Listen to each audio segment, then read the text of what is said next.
taigi šiandien parodysiu, kaip reikia daryti prie tekstą. Čia bus pirmas būdas, kada nors įkelsiu dar ten tų visokių būtų, nu žodžiu, čia pirmas. Žodžiu, čia pasirenkam bile kokį formatą. Įsirašome tekstą.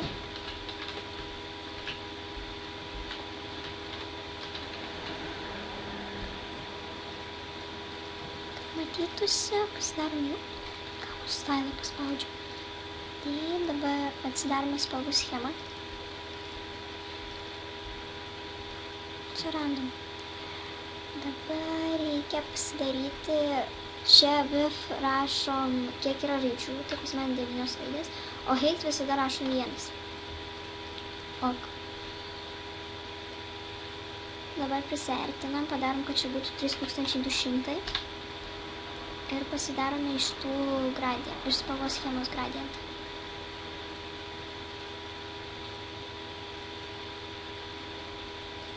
Ok.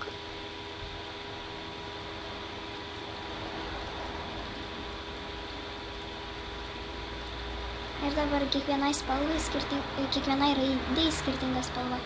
Nusišneku.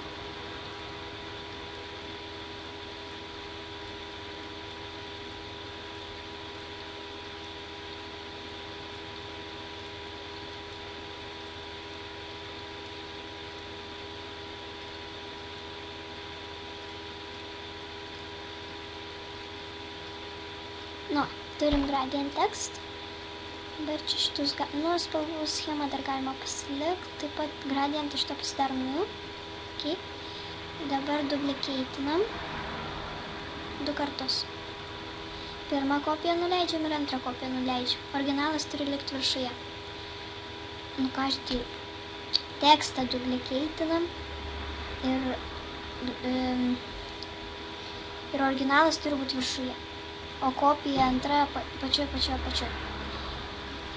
Taip, dabar ant pirmos kopijos dedam noise, add noise, ok, 23,62 Gaussian, šito nereikia, ok, ir šitas dabar reikia options, color overlay, čia pasirinkom kažkokią nelabai juodą, bet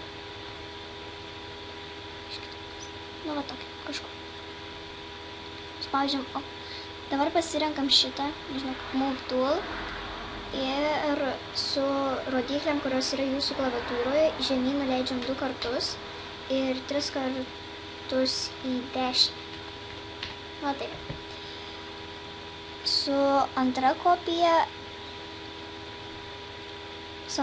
nuleidžiam 6 kartus žemyn. Ir 5 kartus į dešinę, man atrodo. Nu, čia kažkiek, nesvarbu. Dabar reikia šitą blending options, pattern overlay. Uždedam kokį nors patterną.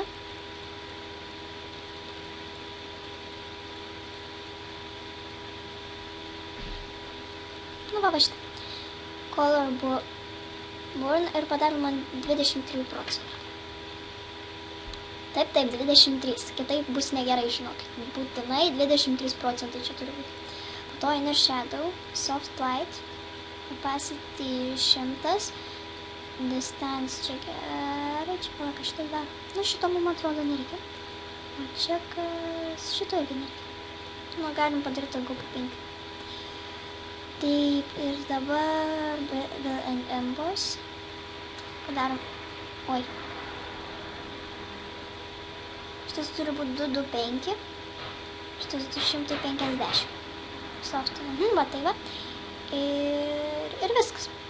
Dabar reikia rasterize layer style. Čia irgi rasterize layer style. Dabar reikia sumergent, merge visible. Ir file. Ir čia vėl reikia duplicate-int 3 kartus. Nu, 2, jo. Dabar čia dedam strauką juodą. Nu gerai, galim ir nelabai juodą. Ok. Padarom vieną pikselę. Ok. Čia dedam gradientą mūsų spalvų schemos. Oi, ką aš Žodžiu, aš išėnę nusišneku, tai nekreipiu dėmesio. O šitą ir čia padarom 2 pikselių. Ok. Ir ant antros kopijos padarom stroke ir scanline pattern. Nu va šitą. Jis taip vadinasi. Nu va šitą. Jis taip vadinasi. Ir drop shadow galim. Bet šiaip jis čia nelabai. Ai, nereikia. Na va, ir mūsų tekstas baigtas. Ate. Prenumeruokit ir laikinkit, jeigu patiko.